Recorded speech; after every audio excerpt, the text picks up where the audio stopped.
नमस्कार, स्वागत है आपका एनडीटीवी इंडिया में। आज इस खास कार्यक्रम में हम उत्तर प्रदेश के दो उन शहरों पर नज़र डालेंगे जो दो भव्य और ऐतिहासिक आयोजनों का केंद्र रहे। पहला, अयोध्या।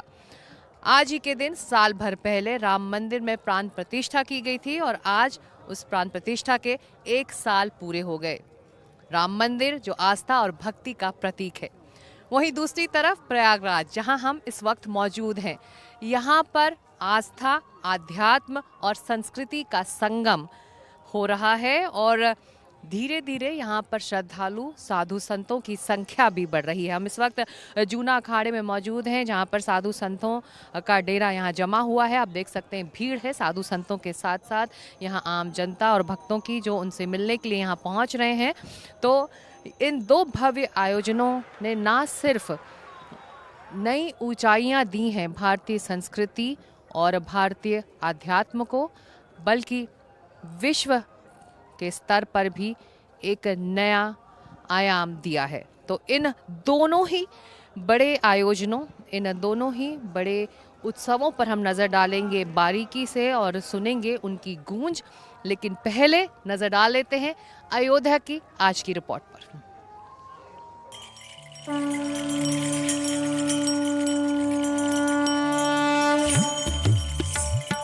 11 जनवरी को हिंदू पंचांग के हिसाब से अयोध्या में राम मंदिर की प्राण प्रतिष्ठा समारोह का 1 साल पूरा हो गया।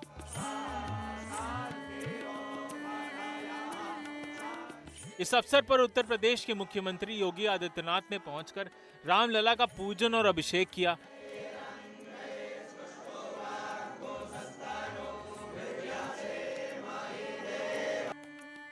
प्राण प्रतिष्ठा समारोह में जिस विधि विधान से रामलला का अभिषेक किया गया था, उसी तरह उनका अभिषेक पंचामृत, सरयू जल आदि से किया गया।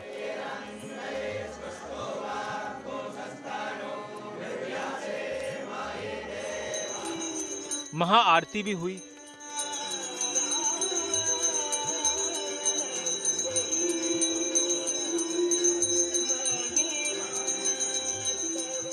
योगी आदित्यनाथ ने प्राण प्रतिष्ठा की पहली वर्षगांठ पर याद दिलाया कि इसकी यात्रा कितनी लंबी और संघर्षपूर्ण रही है। 22 दिसंबर 1949 रामलला का अपनी जन्मभूमि में प्रकटीकरण होना, जो इस पूरी लड़ाई की पृष्ठभूमि को आगे बढ़ाता हुआ आज इन स्थितियों में पहुंचा कि हम 1 वर्ष की प्राण प्रतिष्ठा के कार्यकाल के उपरांत आज यहां पर एकत्र होकर के इस मंगल गान के साथ अभिभूत होकर के गौरव की अनुभूति कर रहे हैं। यह महोत्सव अयोध्या में 13 जनवरी तक चलेगा। पिछले 1 साल में रामलला की प्राण प्रतिष्ठा होने के बाद से अयोध्या की सूरत ही बदल गई है और ये प्रगति की राह पर तेजी से चल रहा है। यहाँ के रियल एस्टेट में 10 गुना तक का उछाल आ गया है और रोजगार के मौके भी बढ़े हैं। लेकिन रामलला की श्रद्धा में सराबोर श्रद्धालुओं के लिए इस नगरी का जो महत्व है वो बयां से बाहर है।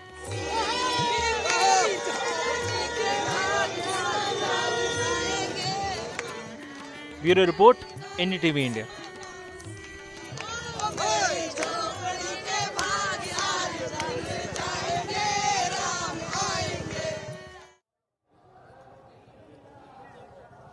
तो हम इस वक्त मौजूद हैं प्रयागराज के जूना अखाड़े में, जहां पर साधु संत पहुंच चुके हैं और अलग अलग इलाकों से यहाँ लोग संगम तट पर पहुंच रहे हैं। हमारे साथ हैं यूक्रेन से आए सागर पुरी जी। सागर जी, पुरी जी, बहुत शुक्रिया।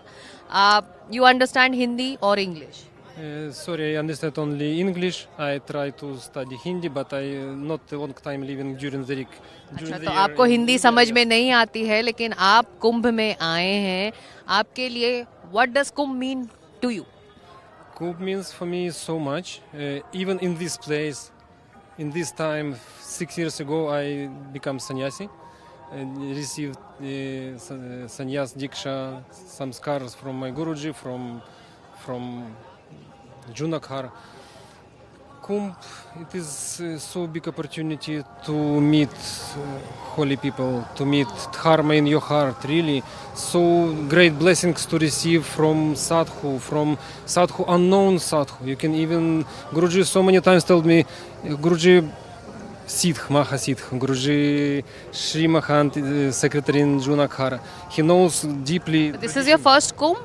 No, it is my second Kumbh in which I received. आप पहले भी कुंभ में आ चुके हैं.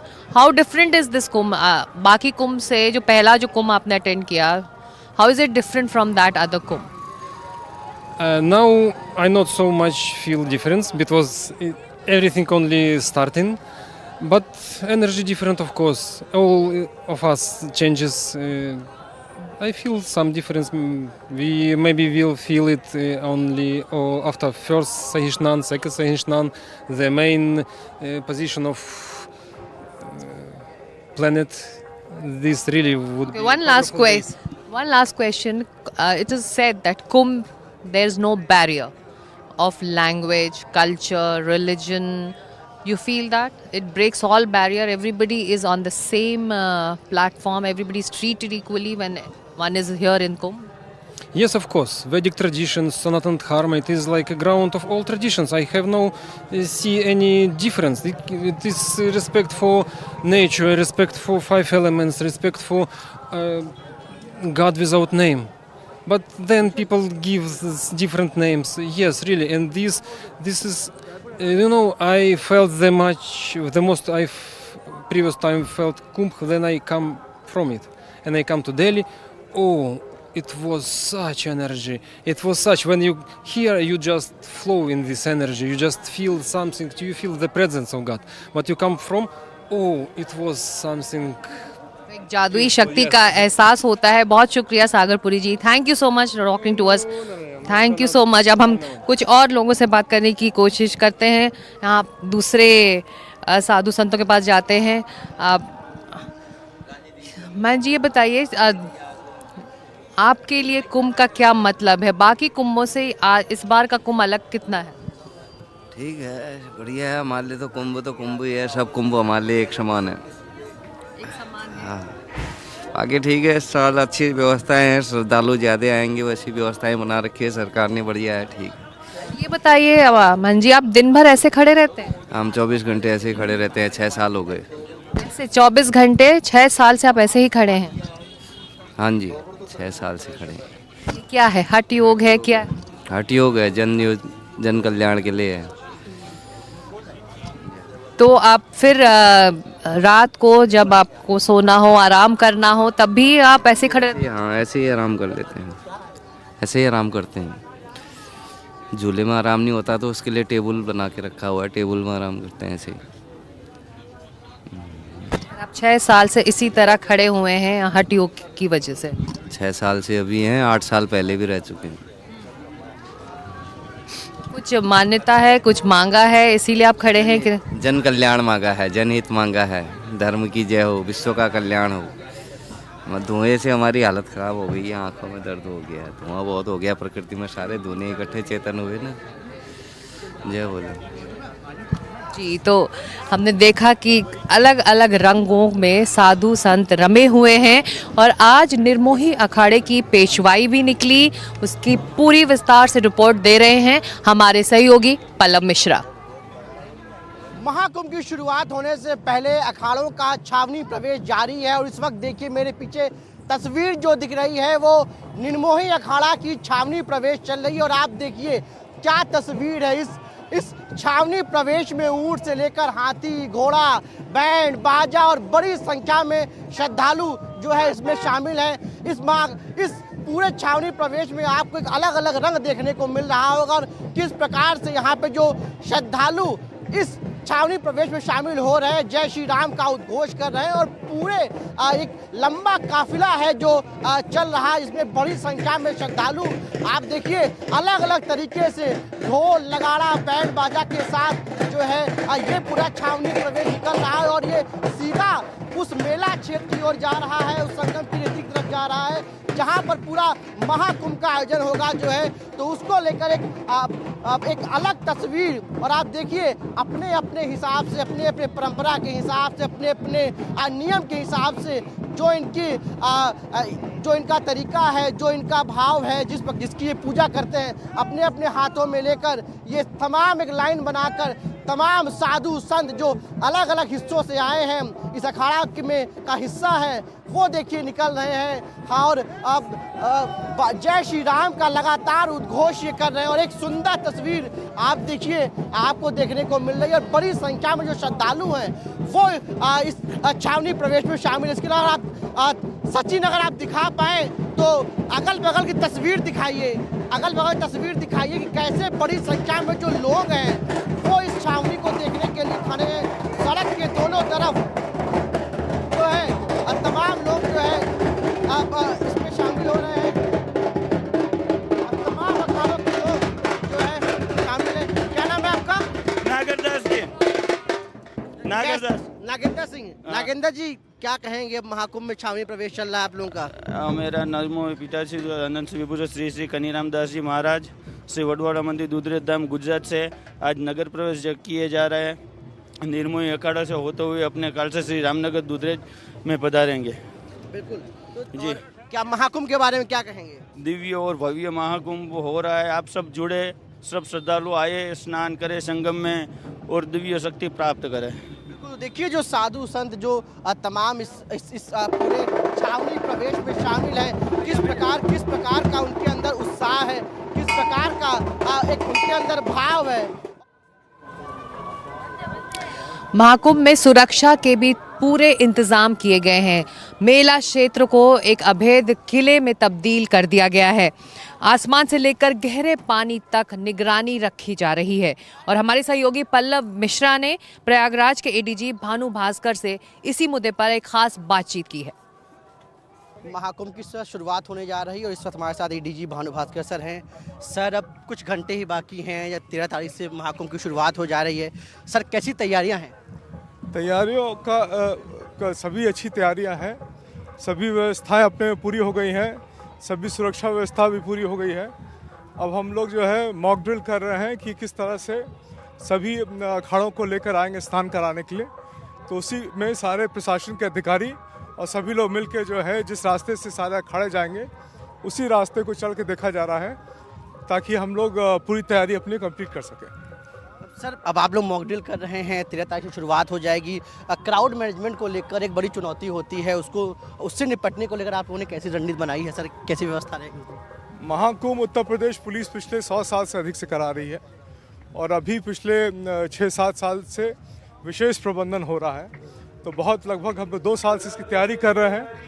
हर एक परिस्थिति के लिए तैयारी कर रहे हैं और वो हम पूरा हमें आत्मविश्वास है कि हम सभी भी परिस्थितियों को, चाहे वो भीड़ प्रबंधन का हो या किसी और परिस्थिति में, हम पूरी तरह से उसको निपटने के लिए तैयार हैं। सर, स्वच्छता एक बड़ी बात है जिसको लेकर मुख्यमंत्री से लेकर प्रधानमंत्री उसका जिक्र करते हैं।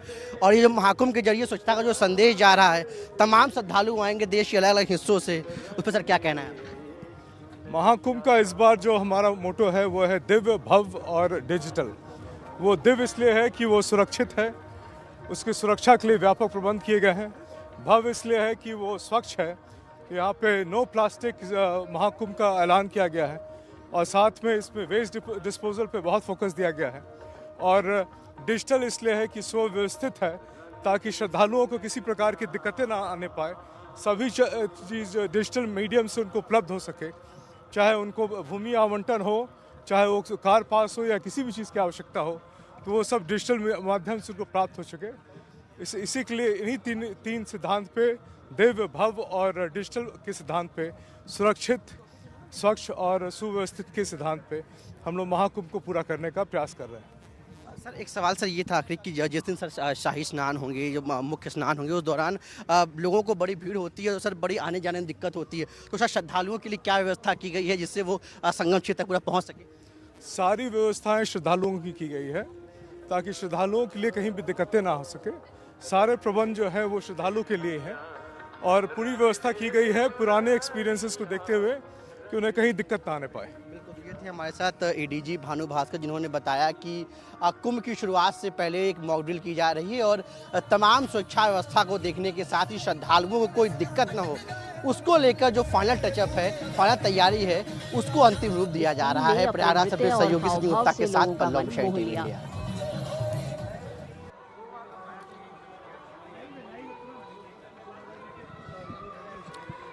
हम जूना अखाड़े में मौजूद हैं। यहाँ पर साधु संत अभी जुटे हुए हैं अपनी साधना में और तमाम बातें आपस में वो कर रहे हैं। हम कोशिश करेंगे कुछ महंत जी से बात करने की। महाराज जी आपसे बात जी आपसे बात करते हैं। उन्होंने मौन व्रत लिया हुआ है बाबा ने। हाँ, इन्होंने बहुत 12 साल के लिए बहुत कठिन मौन व्रत धारण कर रखा है। 1 साल हो गया अभी बाबा जी को और अभी 11 साल का व्रत और चल रहा है। गौ माता को राष्ट्रीय माता घोषित करने के लिए इनका व्रत है और सनातन की रक्षा करने के लिए अखंड।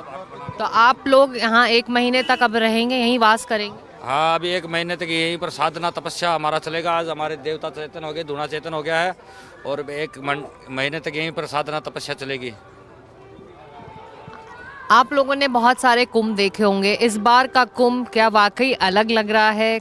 क्या अलग है इसके कुंभ में, इस बार के कुंभ में? हाँ, ये 144 साल बाद आ रहा है, ये सब जानते हैं, लेकिन यहाँ आकर आपको क्या अलग दिख रहा है? यहाँ पर खूब उत्सव मना हुआ, खूब धूम धड़ाका है और इस युग ये 144 साल बाद में एक विशेष योग बना है।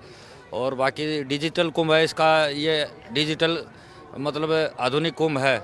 इसमें डिजिटल सुख सुविधा है, सब साधन है। और जय सिया राम, जय शंकर की। ये बताइए, एक आखिरी सवाल यही कि कहा जाता है साधु संतों को सांसारिक चीज़ों से दूर रहना चाहिए। ऐसे में डिजिटल युग में फ़ोन ये सब सांसारिक चीज़ों में गिनी जाएगी या नहीं गिनी जाएगी? ये तो देखो साधन है, ज़रूरी है आज के युग में संसार में रहने के लिए। आप लोगों को सबको ज़रूरत है, बाकी साधुओं को ज़रूरत नहीं, लेकिन भौतिक जीवन जीने के लिए संसार से जुड़े हैं तो ये सब चीज़ों की ज़रूरत है। अगर ये सब सौदा नहीं होगा तो आप पूरे विश्व में आज जो दिखा रहे हो ये कैसे दिखा पाओगे?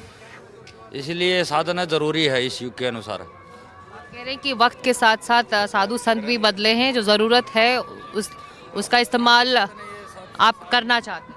हाँ, संसार के साधन है, बाकी इनका भजन से कोई मतलब नहीं होता है। भजन इनकी दुनिया से भजन की दुनिया अलग होती है।